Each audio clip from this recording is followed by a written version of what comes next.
Hi again. Welcome to another fabulous episode of Thyroid Refresh TV, a podcast dedicated to helping you live a thyroid healthy lifestyle. And we're really excited for this show. I'm Ginny Mahar, and Danna and I are the dynamic duo behind Thyroid Refresh and Thyroid 30. And we're so excited for this show today. 2020 is all about speaking your truth and showing up differently. So today we're going to do something we've never done before, and we're recording this episode live on our Thyroid Refresh Facebook page. So hello and welcome to everyone watching. We're so glad that you're here. And whereas we usually feature guests from the big wide world of thyroid healthy living, today we are the guests. So what are we talking about today, Danna? We're talking about some good stuff, and we're also throwing in a few giggles here and there because that's the way my year started. So it's a good thing. We're going to be talking about the biggest wins and some fails for both Ginny and I for our thyroid health. Ginny's experiment with inversion massage to stimulate hair growth. My secret to reduction in antibodies, a little EFT tapping to reduce stress. Let's see how Ginny biohacked her issues with sulfur sensitivity. I kind of want to hear the details on that. That's exciting. We're going to dive a little bit into how the algorithms upended health and wellness in 2019 affected us quite a bit, and some the most promising health and wellness predictions. So it's going to be really great. Yeah. Well, I'm ready. Are you ready? Mm-hmm. First, I do want to insert a little disclaimer here because we're going to be talking about interventions that we've personally made to optimize our health. And, we might mention medications, supplements, and things like that we've taken, but keep in mind that we're doing this with proper testing and guidance from our own medical professionals. And every body is different. So what might work for me might be wrong for Danna. What's right for one person could be disastrous for another. So in no way is Thyroid Refresh TV meant to be used as a substitute for proper medical advice. We're sharing our experiences as thyroid patients to help you guys learn about all the options and possibilities and choices that we have. So if anything here feels pertinent to your own healing journey, please discuss it with your doctor before implementing. Okay, we have lots to cover, so let's dive right in. Danna, I'm in the hot seat. Yeah, I'm not going to pull any punches here. So tell us, what was your biggest win and most epic fail of 2019 in terms of your thyroid healing journey and thyroid healthy living? I'm glad you put that disclaimer in there because I was like, oh, that's big. Epic fails overall for my thyroid health. My biggest win was pretty much a 90% reduction in my antibodies, which is a big thing for me because I always kind of had this thing with gluten, like I can't really get over it. I can't just cut out gluten. I just had this mental block with it. For some reason, when I decided to take the step to take out grains, that was it for me. I could do that. I couldn't just take out gluten.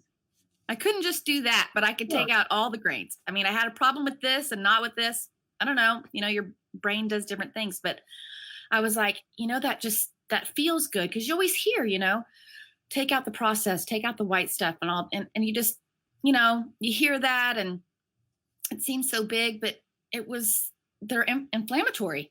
And I knew that there had to be something, bigger. And, take out gluten felt like for most people, everybody can do it. But for me, it felt like, I don't know, it felt like I couldn't do it. And, maybe but taking on a gut level, you knew it's actually not just eliminating gluten. It's just not enough for me. I have to take it more. It needed to be more for me. And then, when you can see that the foods are inflammatory, and I could see in my gut, that's the biggest thing. When I eat grains, I get bloated in a way that is like I'm pushing my stomach out, not just like, bloated like, your time of the month kind of thing, like extreme. Yeah. And when I don't eat grains, It doesn't do that. So I could see like a direct correlation when I would eat grains and when I would not. And so, and then it was just kind of an experiment. I was just trying. I was like, okay, well, let's just see if I have, a bite of this and a bite of that. Let's just kind of see it. Just a bite makes my Really? stomach distended. Yeah, like it's very You're that strange. sensitive. I'm that sensitive. And so I was like, all right, that's it. I could see it. Some people have reactions to gluten. A lot of people have reactions to gluten. Yeah, it's the Tiffany. number one dietary trigger for Right. thyroid patients is Right. gluten. And Yeah, a my lot of former, experts say no thyroid patients should eat any gluten at all, ever. right. And my former co-host on, Thyroid Nation Radio, she can have gluten and the next day her face is like swollen and things. I mean, extreme things. And so I couldn't really see anything with that for me, but overall grains, definitely. That's been really pertinent to my journey too. I know when I back when I started, that was one of the first correlations I was able to make food sensitivity wise, was my brain fog was so bad, at my rock bottom, that there were times I was like, I'm not sure I should, like even operate a vehicle. Right. And eliminating grains really diminished my brain fog. So I totally get it. I don't think I'm quite that sensitive like you, where, just a couple bites will make me bloated. And it's just, we're all different, aren't we? It's so bio individual.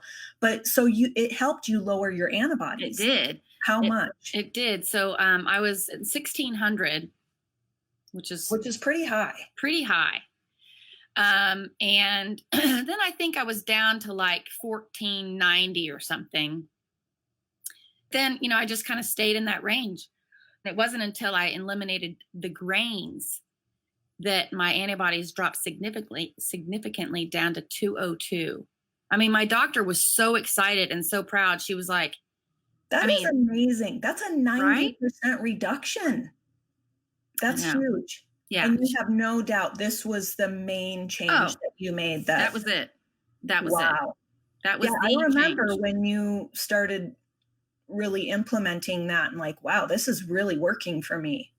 And because I did that and it felt good, it was like, now I'm not afraid to eat grains. I just don't eat them. Yeah. But if I'm out somewhere and it's what the choice is, then I will. Yeah. Or if I'm at a friend's party, I'm not going to have her make something special for me. Right. And I can do that now without feeling terrible or whatever. And that's okay. And it's, I'm not just going to black or white for the rest of my life. This is a balance that you try to do. So, so it feels good. So I don't even feel like I don't eat grains. I just eat foods that feel good for me. And so, and if I have some grains every now and again, it's not going to kill me. And I don't have die hard, symptoms, and my stomach is not terrible. And, I just know how to manage it. So that was pretty exciting. So, and she was really excited for me. So, And I noticed more clarity. I definitely noticed more clarity with going out without my grains. It just kind of opened things up for me. My thinking, my memorization, my concentration, all those things kind of came back around. So that's so powerful. I'm excited for you. Yeah, it's really spectacular. I look like I have bunny ears. Right. Danna's standing in front of her butterfly that she just propped up on her my tree. Okay, so that was my biggest win. Yeah. Fail. And my biggest fail. All right.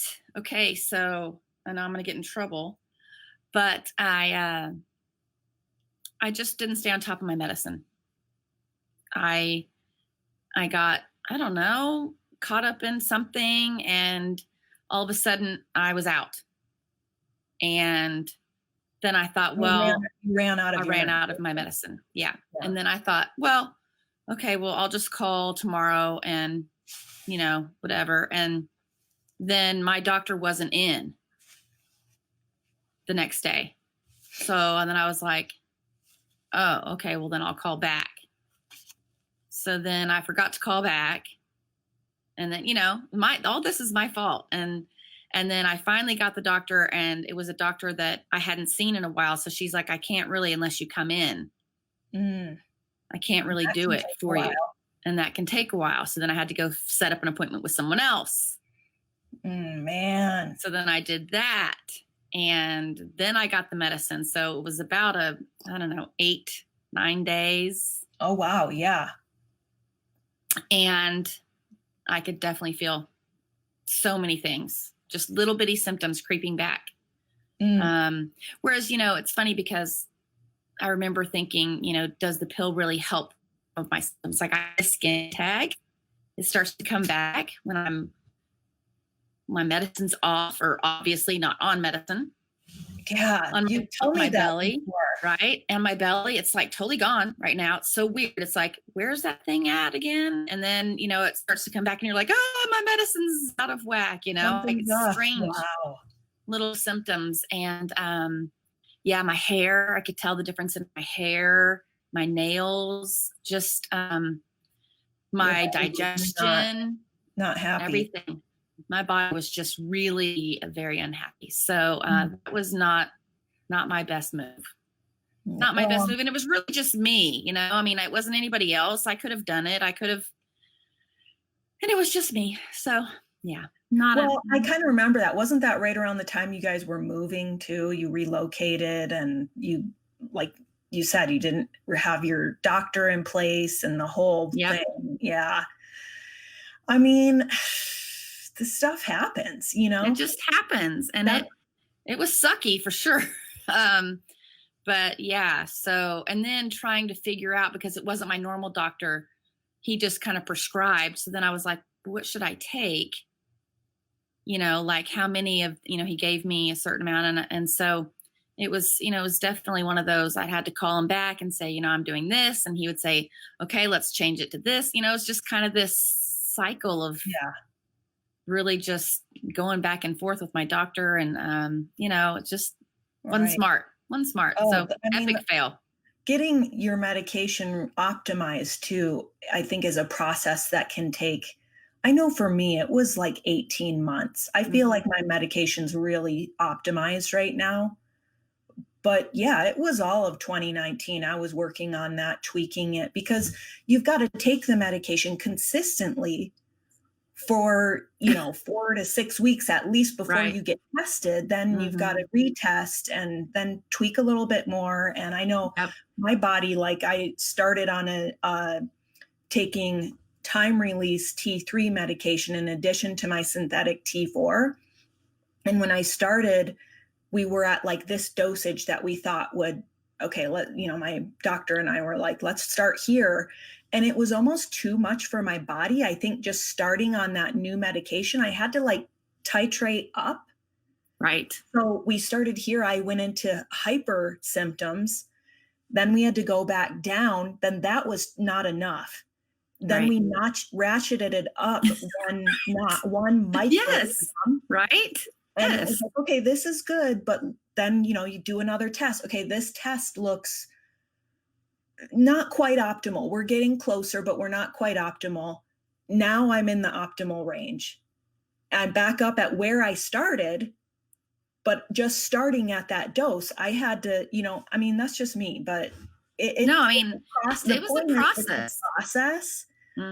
It's a process, and it takes a lot of homework. And when you get those tests done, I think it's really important to ask for copies of the test. I've got I'm such a nerd. So I've got like my spreadsheets with my test results. I can see the trends.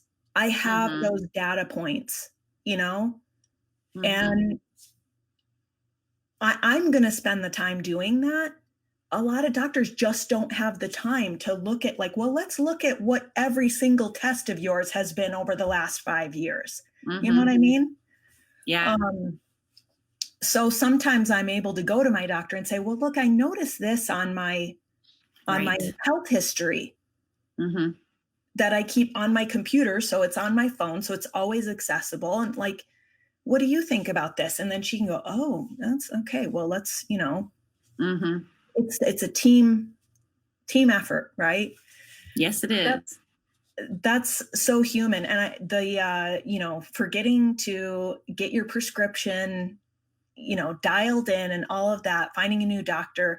And the last thing I want to mention about that is that's why thyroid 30, that's our number one step in the 8 daily rituals. When you score yourself every day, you get a point for one of the 8 R's is remembering to take your medication and supplements. And for a lot of people, this was in between, so I was good.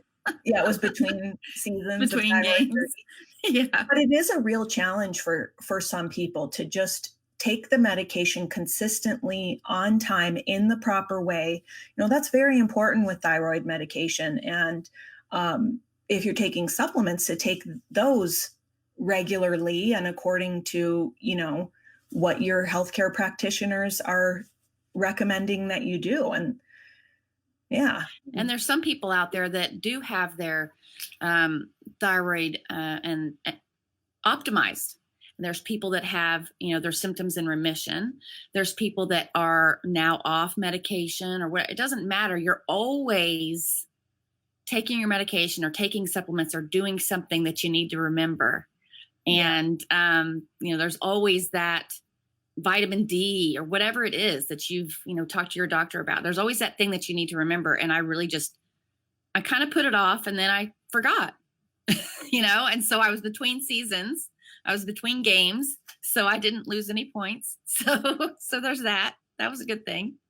Not really, but okay. I want to read something from one of our viewers that's out there right now from Divania. My biggest tells when my thyroid is off are my energy, mood, and my hair, which is what I'm struggling with right now. I'm exhausted all the time. I've been feeling down and sad for weeks with no actual reason why. And my hair is dry, brittle, and falling out loads again. So, those are same as so many people. And we feel ya. It's and that's a great time to make that doctor's appointment, get the labs run again, get a complete thyroid panel and see what's going on, and there's lots of other testing you can do besides thyroid testing. There's, micronutrients. We can be prone to deficiencies and things like iron. Devania, best of luck with that. And hopefully you can get to the bottom of it. I know that is such a part of this journey. It's the ups and downs. And sometimes you get to a point where you're cruising. I've had years like that where I'm like, I'm good. I'm dialed. I'm happy with my protocol right now. And then, something's off again. And I don't know what it is. And it takes a while to figure out what is it.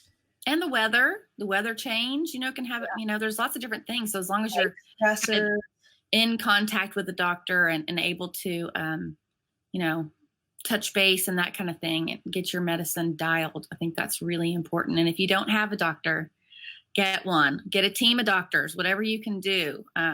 Try to find somebody that will work with you and, give you that help and support you need when you have these things, when you're, on medicine, you're doing what you think is okay. And then all of a sudden you start going down, you need to have somebody that you can get in to see and talk to and all that kind of stuff. Yeah. Okay. Your turn. Jenny's in the hot seat. I don't even want to talk about my biggest fail. I'm going to start with my biggest fail because I want to get it over. Okay. So I started 2019 with this 90-day healing reset. And there were a couple of goals. I worked with my holistic nutritionist, Adrienne Klein, also known as the Thyroid Whisperer. She's on our Thyroid Refresh Advisory Board. She's amazing. And working with her was incredible because she gave me this meal plan. I mean, I'm a chef. I love to cook. I've created meal plans. Like, even I was like, this makes this so much easier because what the changes I was implementing for numerous different challenges I was facing it was a pretty restricted diet. It was like AIP, plus I felt like I was reacting to foods that were high in sulfur. Mm-hmm. So that includes a lot of like your cruciferous vegetables are high in sulfur, garlic, avocados, garlic, onions, all the good stuff. Yeah. So, and also I mean, off and on, and we've Danna and I have talked about this extensively because this has been a challenge for both of us, but candida is a very common issue for thyroid patients. And I have struggled with this off and on since I was diagnosed. So over 8 years now. And that was a big part of this healing reset. So candida is a fungal infection. It can cause like skin itching. You can get oral thrush. You can get vaginal yeast infections. It can be systemic. It can be in your gut. It can cause bloating, fatigue. Really I think takes just a lot of energy for your body to have this fungal infection. But this is the number one most common fungal infection worldwide. So very, very common among thyroid patients. It can be very hard to get rid of. And candida is yeast. It feeds off of sugar. So one of the dietary things is low sugar, alcohol, also yeast containing foods. So my diet was pretty restricted. And this was not just like 4 weeks, 6 weeks. This was 3 months. I started in January and it ended in April. And did I feel better? Yes. Did I lose a little weight? Yes. Was my brain fog, at an all-time low? Sure. There was a lot about what I was doing that really did help me in other areas. But at the end of it, we retested for candida and candida overgrowth again. So that was a real bummer for me. I was like, wow, 3 months. And I just really wanted to like nip that in the bud and just like be done with it forever. And that was my epic fail. So, okay, that's not that terrible. If you think about it, you tried really hard and you did so good. Either. It's not that uncommon either. I mean, and we were doing this like multifaceted. I was on, olive leaf and grapefruit seed and all these other like candida killing supplements. And I mean, I've tried everything. I worked with my conventional MD with, different pharmaceuticals. I don't know, what it is. And I kind of just had to go into like a maintenance mode with it, which is actually working for me for now. I'm sure I'll come back to it, in like attack mode, but I just had to take a breather after that disappointment. Mm-hmm. What that 90-day reset did help me with was my biggest win of 2019, which was biohacking my issues with sulfur sensitivity. So I started to really notice if I was eating a lot of cruciferous vegetables, for example, like kale, I would get, it felt different to me than brain fog. It was like this really floaty head feeling. I didn't feel good. I would feel more inflamed. I would feel more joint pain. I just was really noticing like, wow, when I eliminate these foods or reduce these foods, I feel a lot better. So this is something that I think Danna was going to put a link in our comments, and we'll put this in the show notes as well. But we've got an article on the site about food sensitivities that you may have overlooked, like sensitivities to naturally occurring chemicals in foods like oxalates, salicylates, histamines, and sulfur containing foods. And this is, for the listeners, this is a good place these are good rocks to look under if, say, you've been implementing like paleo or the autoimmune protocol diet and it's kind of helping, but you've hit a wall. That was what happened to me. It's like I'm off gluten and dairy and, have reduced grains and sugar and all these things, but I'm just not feeling great again. And, becoming more and more symptomatic. And for me, it really was a sulfur issue. So we had the honor and privilege of being on Ruscio Radio with Dr. Mark Ruscio. His podcast is an incredible health and wellness podcast and resource. And he had a guest on there who specialized in helping patients with sulfur sensitivity. And she had some recommendations as far as even like the type of B vitamins you take. So I'm going to probably butcher the pronunciation of this, but hydroxycobalamin instead of methylcobalamin. switching the type of B vitamins I was taking some other supplements that help me metabolize some of the byproducts of sulfur. And sulfur is this is where this is really complex stuff, guys. Sulfur is a good thing in our diets. It's like a cancer preventive food. Sulfur containing foods are very high in antioxidants. The broccoli and the kale and these are highly nutritious foods, but my body was having a hard time processing sulfur. So it was like my bucket would start overflowing. And with just some added, really targeted supplementation and tweaking some of the supplements I was already taking, I'm like, I feel so much more freedom. Because the sad thing was, and the hardest thing was, it was really getting to the point where I was like getting afraid of food, where it feels like there's nothing I can eat besides like sweet potatoes and chicken, And Right. and that's a real pitfall, that people can fall into. So this has enabled me to eat more of those high nutrient density sulfur containing foods without issue. So that was my biggest win in 2020. So, and we'd love to hear some of your biggest wins and sales from our live viewers today. So if you're watching, drop us a line in the comments. We'd love to hear about what your 2019 looked like in terms of your health and wellness goals, thyroid healthy living, and replay watchers, viewers too. We go back and look at our notes. So we'd love to see what you guys have to say too. Yeah. Okay. So Danna, what is the weirdest thing you tried in 2019 for your thyroid health and wellness? I'm not sure if it's weird. It did seem a little woo-woo when I started, because I was thinking, is this really going to work? But I started doing some tapping. And everybody, I think most people have at least heard about it now, EFT. But to really do it on a, daily consistent basis and really try it for a purpose, I was like, it does make you feel better in the moment, but is it really going to help me, long-term? And I have to say it did. I followed a protocol, just this one little set of things that I did for the tapping, some things I said to myself, just a little ritual that I did. And I feel like I can see clearly now.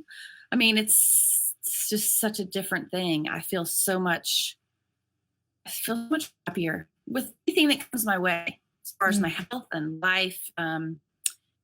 Really did. And I go back to it every now and again, and I'm going to teach my kids some things, but it seems a little woo-woo that it would work, but it did. And I'm happy. Like acupuncture, where it's hard to understand or know, like, how does this work? But I know I've had amazing experience and success with acupuncture for things like inflammation. And I think of tapping sort of that way. They're acupressure points that, people use to like break patterns, right? Right. We've got some pretty good resources on the site for this. We had an amazing podcast with Marcella Friel, who does EFT tapping. She did a podcast interview. She's got an article on the site. I think we did a 3-minute thyroid tips video with her on our YouTube page, where you can go through a tapping exercise. And there's also an EFT tapping how-to chart in our resources. So if anybody's curious to learn more about that, we have a ton of great information on that. So that, I don't know how woo or it was interesting, and it was profound, very. Yeah. So yeah. It's been really powerful for a lot of people, it sounds like. I've tried it. I haven't gotten super into it or like dedicated, I haven't like made it a ritual per se, but yeah. It does. It's changed my outlook. It's helped me with my anxiety. When I start feeling a little bit of anxiety. Yeah, definitely. Cool. All right. So that's my woo-woo. All right.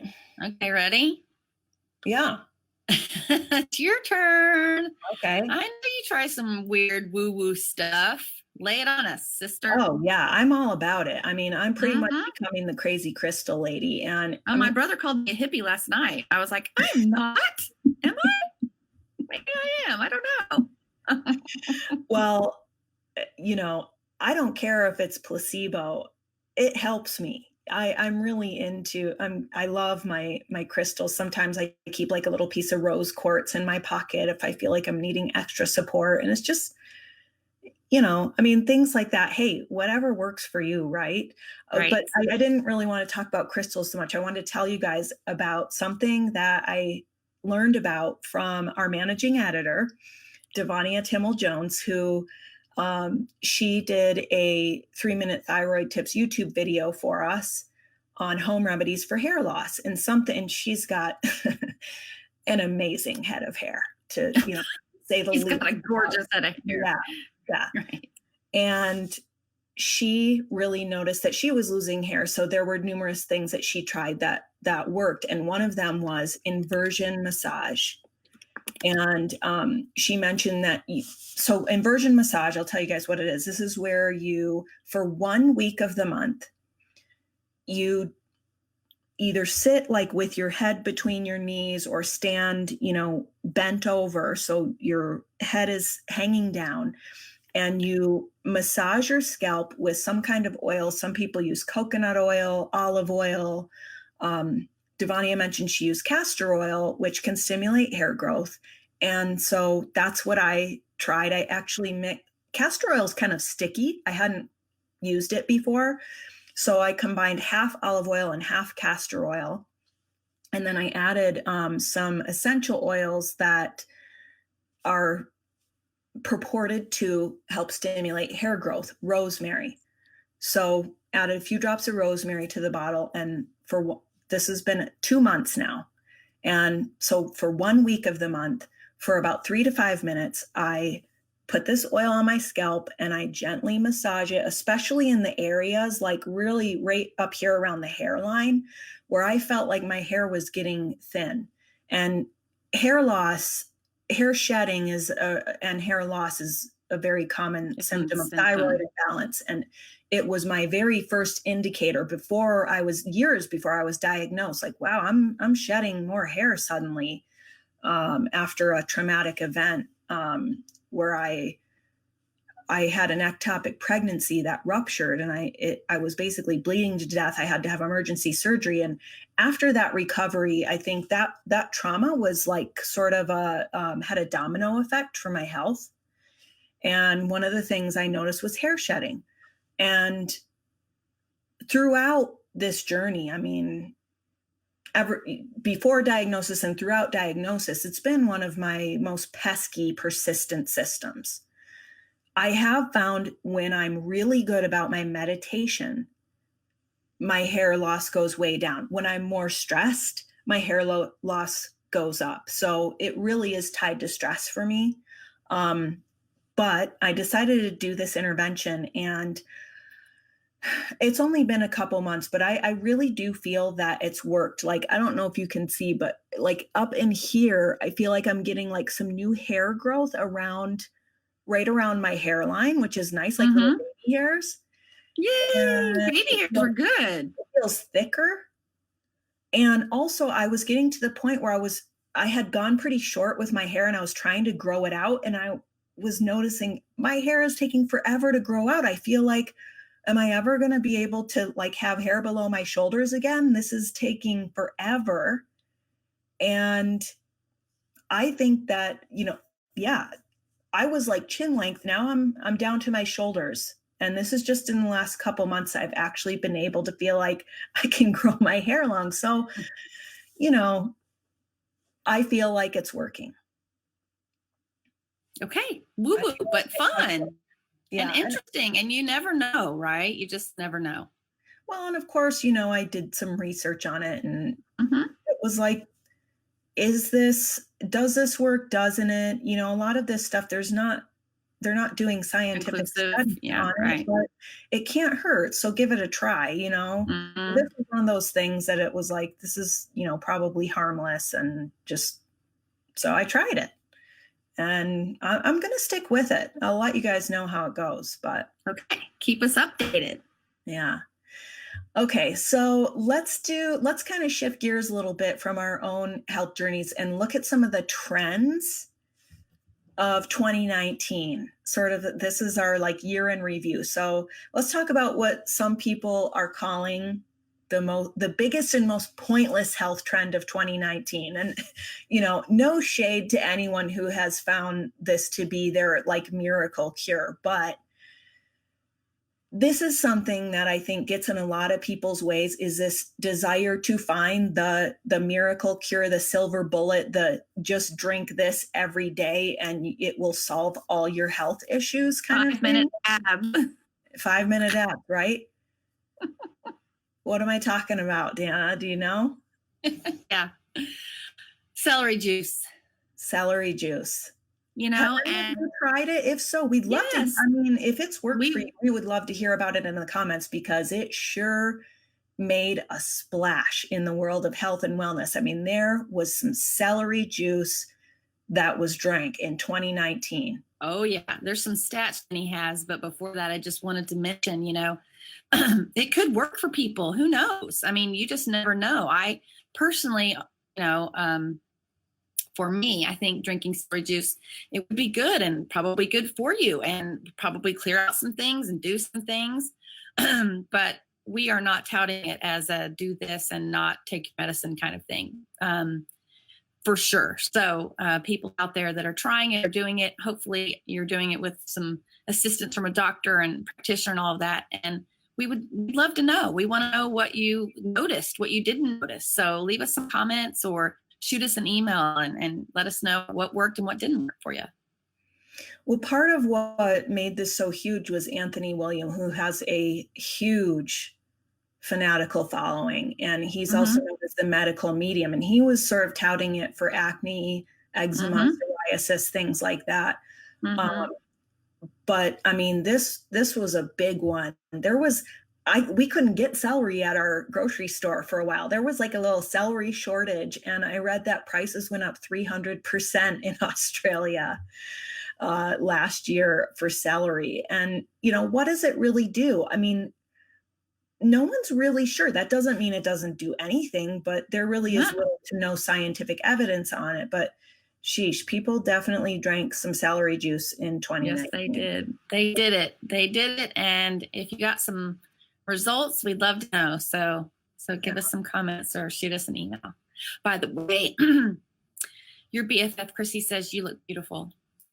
Oh, I know. Isn't that sweet? She's been so my bestie since first grade. I know. It's so cool. We have the same raincoat. That's how we became best friends. You have the same raincoat. Oh, the same raincoat I have on. Oh, I love it. Yeah. So cute. Okay.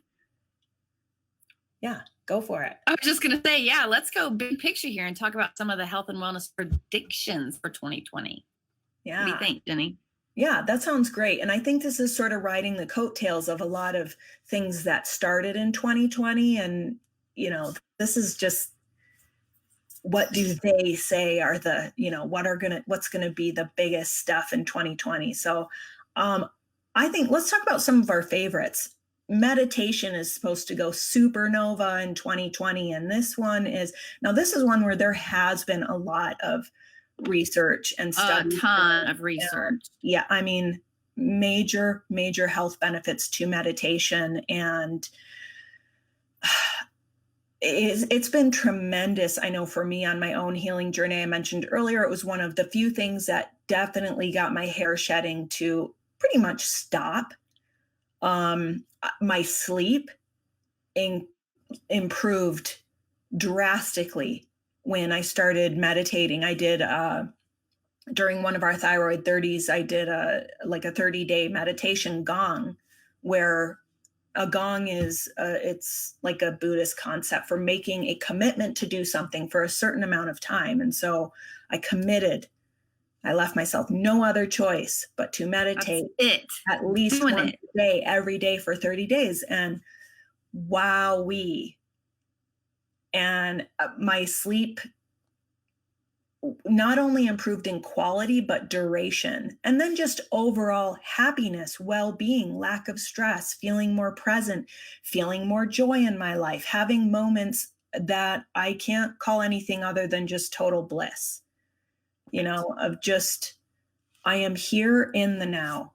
And whatever stressors are coming my way, either external or internal, I feel more aware of them through this mindfulness practice of meditation. So we have a ton of thyroid specific meditations on the site, healing meditations, meditations to help you get a good night's sleep, all kinds of things. So definitely check out our thyroid refresh meditation library. You can go to our blog, and if you look at the blog categories and click on mindfulness, all our meditations live there. But there's a ton of resources there. And yeah, I mean, that's something from the get-go we've been championing and love, and continue to just hear more and more good about incorporating a meditation practice into your life.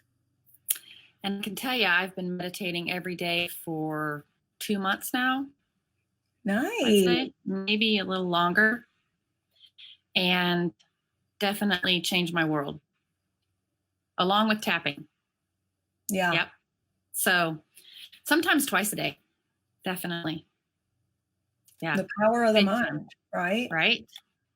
Well, and for those of you who are like, I've tried it, I can't do it, I hate it, I don't like meditation, we also have breath work videos. And I think if you're having a hard time sort of finding your way to uh, stress management practice like meditation, breath work can be really nice because it sort of gives you something to do, whereas meditation is more so about being still, clearing your mind, trying to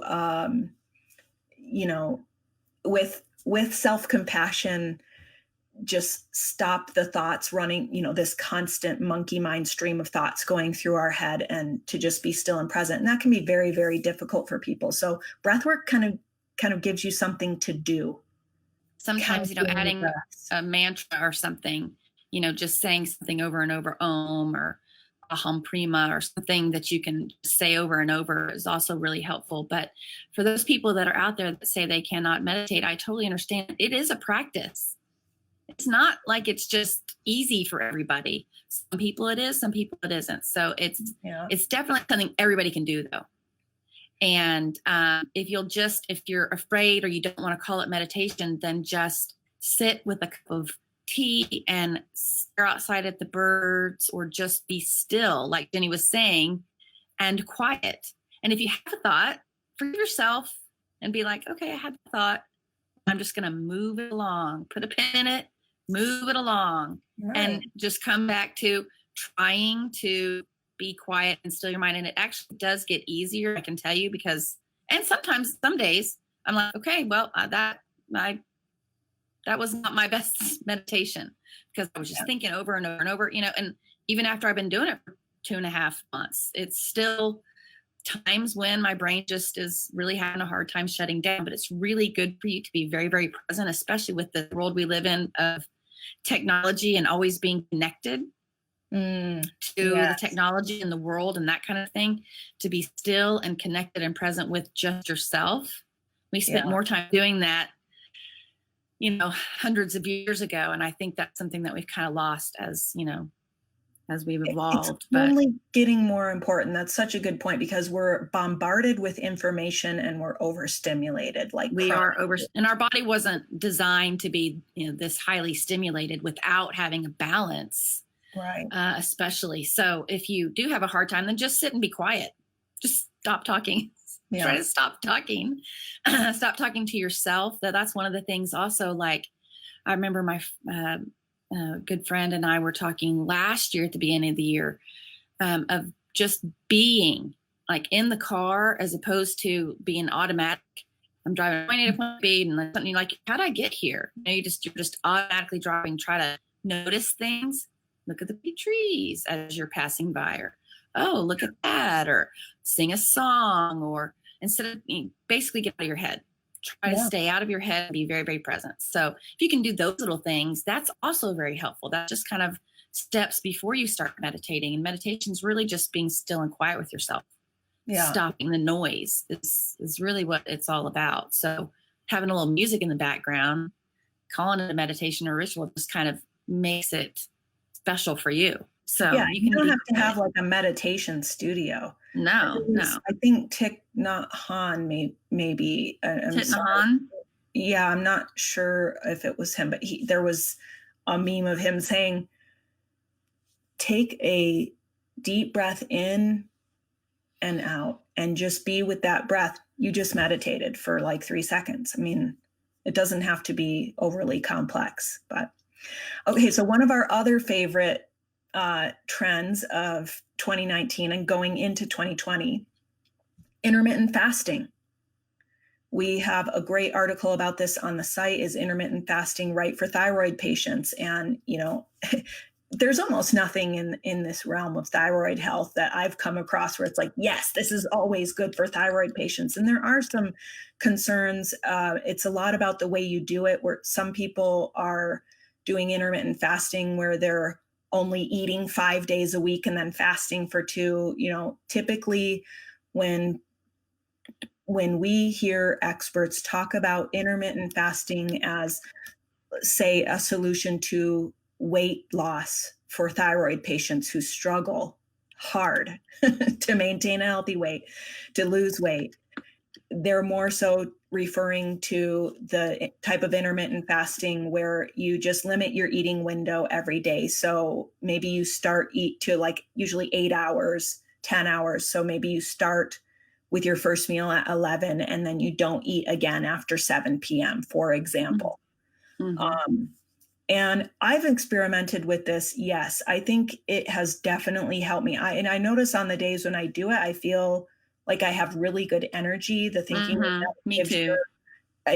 Just elongating the daily fast before you break fast or breakfast gives your body a little bit longer to detoxify. And I know for me, it really gave me like a boost of energy kind of when I was doing it regularly, and it did help me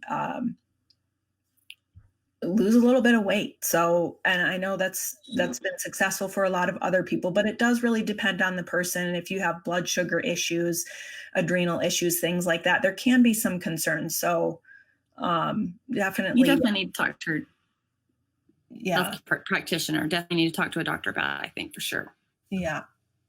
Or your, holistic nutritionist or somebody that you're working with that can guide you. Definitely need to talk to them. Yeah. If you have some of those issues, for sure. Well, and there's a couple other ones that I think we've been interested in, and we're in the business of keeping our ear to the ground on all these things because we want to know what choices are out there, and so that what choices you have. And plant-based meats are really coming huge into the scene in 2020. And I know there's a lot of talk about climate change. We are all very concerned about, the climate and our food supply. And there's a huge movement to eliminate meat. And this is a really personal and ethical choice. And what you do is, you do what's right for you. This is not a place of judgment. But one thing I think why I have hesitation about, feeling really positive about plant-based meats is there's a lot of genetic modification that goes into these foods. These are highly processed foods, highly processed. And they're mostly made from soy, which is not really good for thyroid recommended patients. By many experts that thyroid patients avoid soy in their diet. So just something to,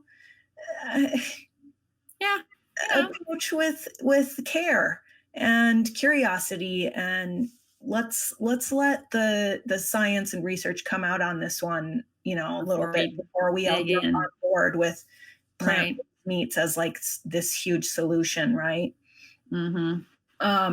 CBD. Now, I love CBD. I do take it. It helps occasionally. CBD oil, we have information on the site about this as well. But one of the things that I have hesitation about with CBD is the drug interactions, and I think there needs to be more research on that. Mhm. So that's all Mhm. I'm going to say about that. Yep. It has helped me tremendously. I hope we don't end up hearing anything bad about it in 2020, that, oh, we just discovered there's this major issue. You know, how many times has that happened with like Right. the new superfood, or the, oh, Mhm. it's not as good as we thought it was. Thought it was gonna be, right. Who knows? I'm just, keeping an open mind and Hopeful. an open ear. Mhm. Yes. But um, always curious to see what kind of new research comes out around that. Yeah, definitely. And we'll keep you posted. Yeah. And I think finally, I think one thing I want to share with people today, because I think this is important for everyone here, wants to optimize their well-being and their health. They want to live well in spite of a thyroid diagnosis. This is an incredibly common issue. I mean, we're talking, I think it's 1 in 5 women over 60 have hypothyroidism. And um, there's a huge portion of the population who's dealing with this. And in 2019, there were some major changes to the algorithms in terms of health and wellness, both on Facebook and on Google. And I really just want to share with people that I think we need to understand we live in this world of technology. We're all under this spell, and we are embedded and enmeshed in this increasingly technological world. I just want us to think about how much power algorithms have over our lives, because this is kind of the way things are done anymore. You know, how many people do you know that still subscribe to the newspaper? That number has been going down fast and hard for many years now. A lot of us are getting our news from our feeds, right? And there's a reason they call it a feed. And there was a big crackdown in 2019 by both Facebook and Google, where in the name of wanting to stop the spread of misinformation wanting to stop the spread of medical misinformation and dubious health claims, they really put an end to a lot of traffic to health and wellness sites. And if you think about it, I know in thinking about the way my feed has changed, even the way my search results have changed, a lot of that information, it's not that it isn't available anymore. It's just not going to come up in your feed. You're not going to see it as much anymore. And we really need to have access to choices. And we need to have the freedom to weigh our own options in order to make the best choices for our health. So I just think, and this doesn't just pertain to health and wellness. You know, an algorithm is not a human being. It can be created to reach a certain goal, but as of right now, it doesn't have the same ability to discern between all the information the way a human being does.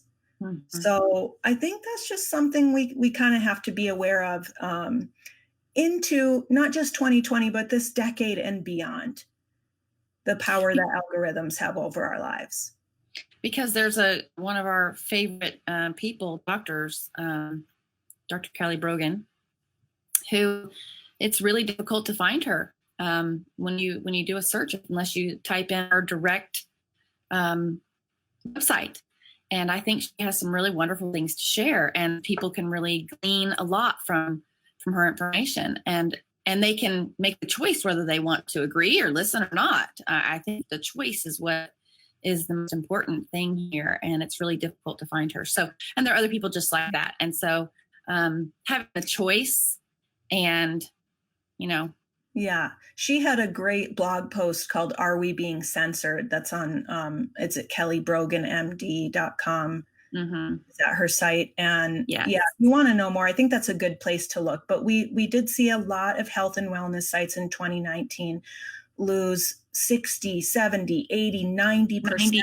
of their traffic due to these algorithm changes. And, we're on this wave of what we think of as a patient-led health revolution where, pharmaceuticals and conventional medicine absolutely have so much value and have a huge place in our healthcare.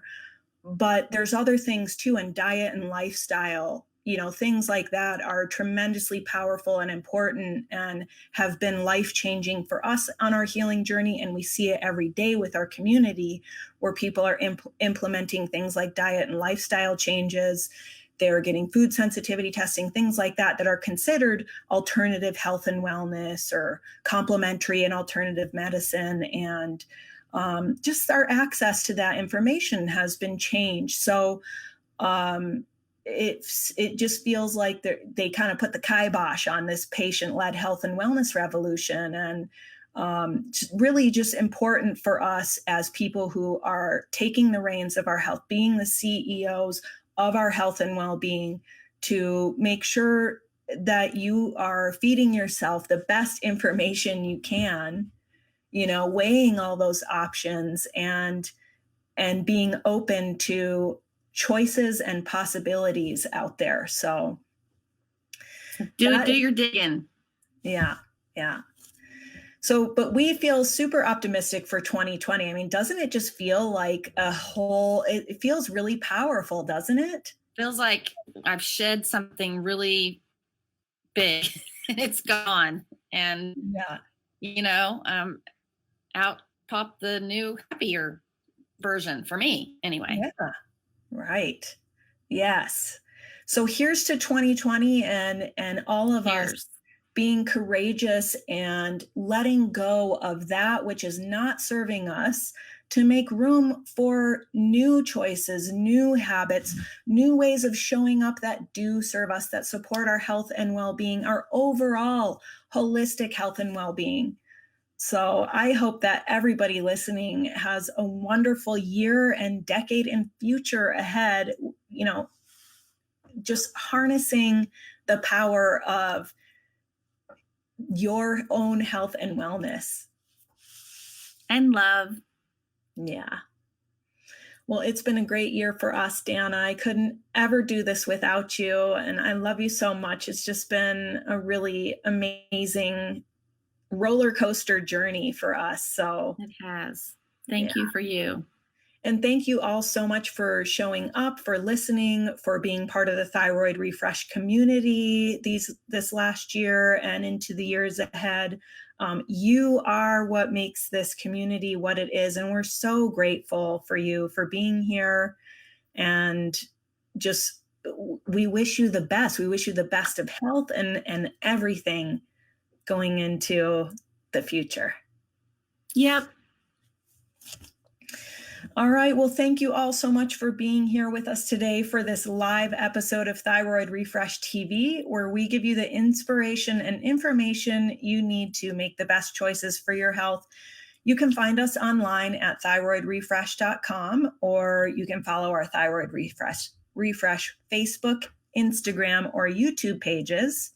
And to learn more about Thyroid 30, our revolutionary 30-day wellness adventure, you can go to thyroidrefresh.com/thyroid30. You can just Google Thyroid 30, but just as a reminder, there is no space. So it's just Thyroid 30, all one word. You do have the power to heal, and we have the tools. And if you've enjoyed this podcast as much as we have and would like to help us continue inspiring and empowering thyroid patients worldwide, please leave us a review on iTunes. It would make our day. As Ginny said earlier, you are what makes this community the amazing resource it is. And we're so grateful and appreciative of your listenership and your support. We're Danna and Ginny wishing you the best of health. Have a great 2020. See you next time. Bye, guys. See you next time.